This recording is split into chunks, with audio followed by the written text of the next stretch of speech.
Ada dua cara untuk menghidupkan kesadaran diri yang ada di dalam diri kita. Cara yang pertama, dengan jalan nafkahi lahir kita. Cara yang kedua, dengan jalan menafkahi batin kita. Bagaimana cara detailnya menjelaskan proses menafkahi lahir dan menafkahi batin? Aki akan menjelaskan berdasarkan pengalaman, pengetahuan, serta perjalanan batin Kijaya dalam menggeluti dunia kebatinan selama 26 tahun. Assalamualaikum warahmatullahi wabarakatuh.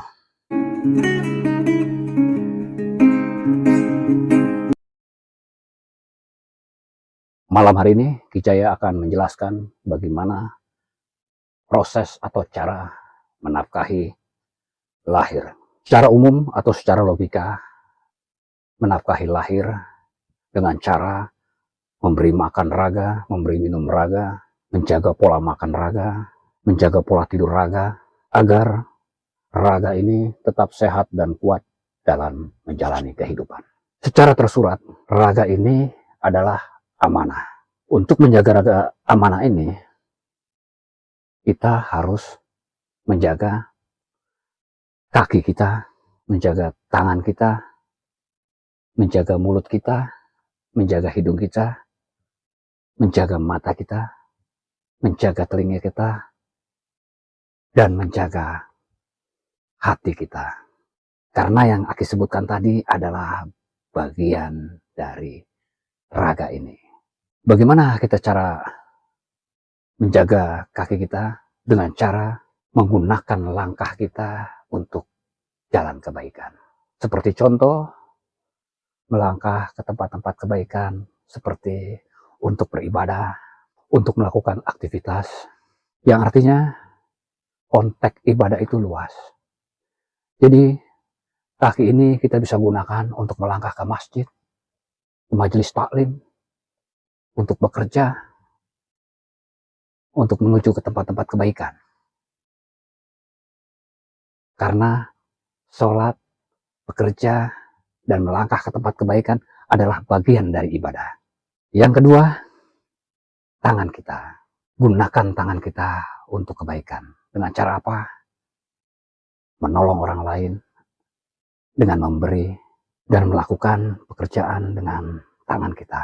Artinya, jika kita bekerja, kita bisa gunakan tangan kita untuk melakukan pekerjaan-pekerjaan yang menjadikan kewajiban kita. Yang ketiga, menjaga mulut kita atau lisan kita. Jangan sampai lisan kita menyinggung perasaan orang lain. Jangan sampai lisan kita berucap yang tidak baik terhadap orang lain. Jika menjaga lisan kita, atau kita bisa menjaga lisan kita untuk kebaikan, maka itu bagian dari ibadah. Yang keempat, menjaga hidung kita atau penciuman kita. Hidung kita untuk menarik dan mengeluarkan udara yang segar ataupun yang buruk. Raga kita diibaratkan rumah. Luar masuknya nafas kita diibaratkan udara atau ventilasi yang masuk ke dalam rumah kita. Agar rumah kita menjadi segar, menjadi sejuk, dan nyaman. Artinya perputaran udara itu melalui ventilasi-ventilasi rumah kita agar rumah kita tetap segar. Dengan kata lain, jika kita menghirup udara yang segar-segar, maka raga ini akan terjaga, akan menjadi kuat pertahanan tubuhnya. Yang kelima, menjaga mata kita atau pandangan kita. Pandanglah semua dengan kebaikan. Lihatlah semua dengan kebersihan pikiran dan hati. Jangan gunakan pandangan kita untuk menilai keburukan orang lain. Jagalah selalu mata kita atau pandangan kita. Beranilah melihat ke dalam diri, bukan keluar diri. Karena bila kita berani melihat ke dalam diri, maka kebenaran diri akan terlihat dengan jelas di luar sana. Yang keenam, telinga kita atau pendengaran kita. Jangan terlalu mudah mendengar kabar-kabar yang kita sendiri belum tahu pasti kebenarannya. Saringlah segala informasi-informasi yang kita dapat dari luar, agar informasi yang kita dapat, kita bisa sikapi di dalam diri, kita bisa pahami dalam diri. Agar apa? Agar pendengaran yang kita tahu dari luar, agar apa yang kita lihat dari luar, bisa kita nilai melalui kebenaran diri kita. Bila kita tidak menyaringnya, maka informasi-informasi yang belum tentu kebenarannya akan menjadi penyakit hati dan akan mengganggu pikiran kita. Yang ketujuh, jaga hati kita agar pikiran kita kuat. Selalulah berbaik sangka pada siapapun, dimanapun dan apapun. Bila hati kita selalu bersih, bila hati kita terlalu terjaga, maka pikiran kita akan selalu waspada terhadap penilaian-penilaian yang kita lihat, yang kita dengar, yang kita ucapkan, dan yang ada di sekeliling kita. Dari 7 yang Aki jelaskan dalam konten terdahulu, Aki pernah kontenkan dengan judul 7 pertobatan raga. Kaki, tangan, mulut, hidung, mata, telinga, dan hati. Itulah cara Aki dalam menafkahi raga Aki. Secara tersurat,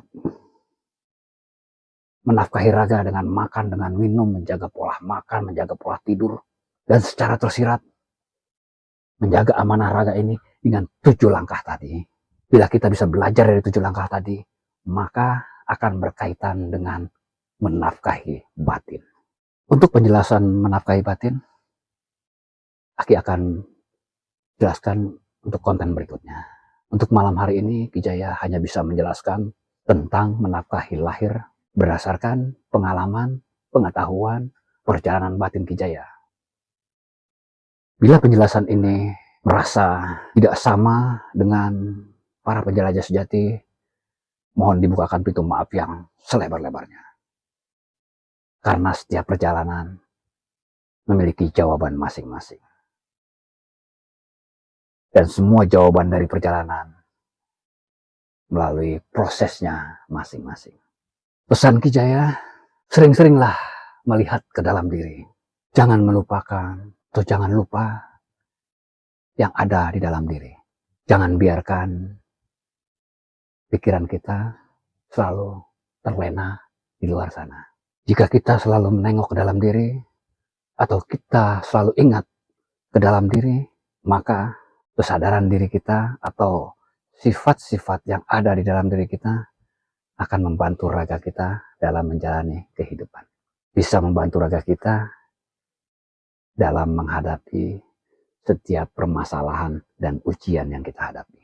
Sekali lagi, jangan pernah melupakan yang ada di dalam diri kita.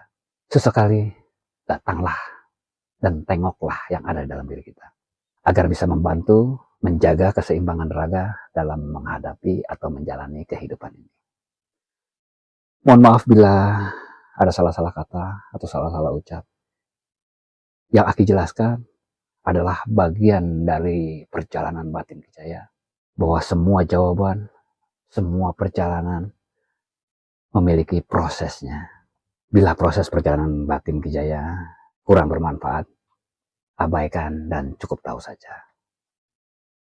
Tapi bila bermanfaat, silakan pahami dan resapi. Apakah dengan cara menghidupkan kesadaran kita, kita yakin bisa membantu menafkahi raga kita dalam menjalani kehidupan. Hanya itu yang bisa Kijaya sampaikan. Mohon maaf bila ada salah-salah kata. Billahi taufiq wal hidayah. Wassalamualaikum warahmatullahi wabarakatuh.